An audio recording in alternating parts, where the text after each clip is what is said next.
మీకోసం ప్రార్థన చేయాలని ఆశపడుతున్నాను. నాతో పాటు ఈ ప్రార్థనలు ఏకీభవిస్తారా?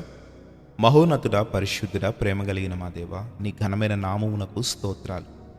ఈరోజు ఈ విధముగా మేము కూడుకొని నిన్ను స్తుతించి ప్రార్థించుటకు నీవు మాకు ఇచ్చిన ఈ గొప్ప అవకాశమును బట్టి స్తోత్రాలు.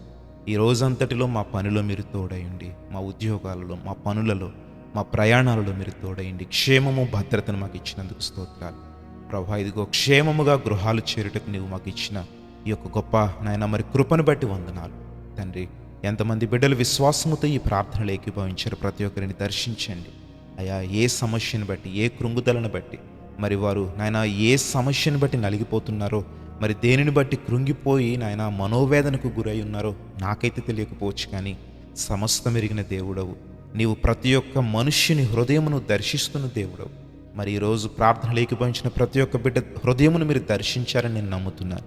ప్రతి ఒక్కరి అక్కరను మీరు తీర్చారని నేను నమ్ముతున్నాను అయా. స్వస్థత లేని వారికి స్వస్థత, విడుదల లేని వారికి విడుదల, విమోచన అయా. మరి కొంతమంది కోర్టు కేసులను బట్టి అయా, కొంతమంది కుటుంబంలో సమస్యలను బట్టి, కొంతమంది భార్యాభర్తల మధ్య సఖ్యత లేక అయా, పిల్లలకు తల్లిదండ్రులకు మధ్య సఖ్యత లేక ప్రభా, ఇంకా రకరకముల సమస్యలను బట్టి ఎంతమంది అయితే సాతాను చేత వేధించబడుతున్నారో ప్రతి ఒక్కరికి ఈరోజు విడుదల దయచేసి సంపూర్ణ హృదయమును వారికి అందించమని అడుగుతున్నాం. గర్భఫలము లేని వారి గురించి ప్రార్థిస్తున్నాం.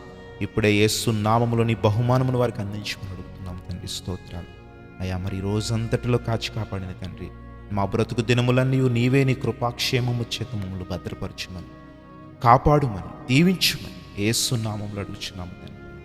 ఆమేన్.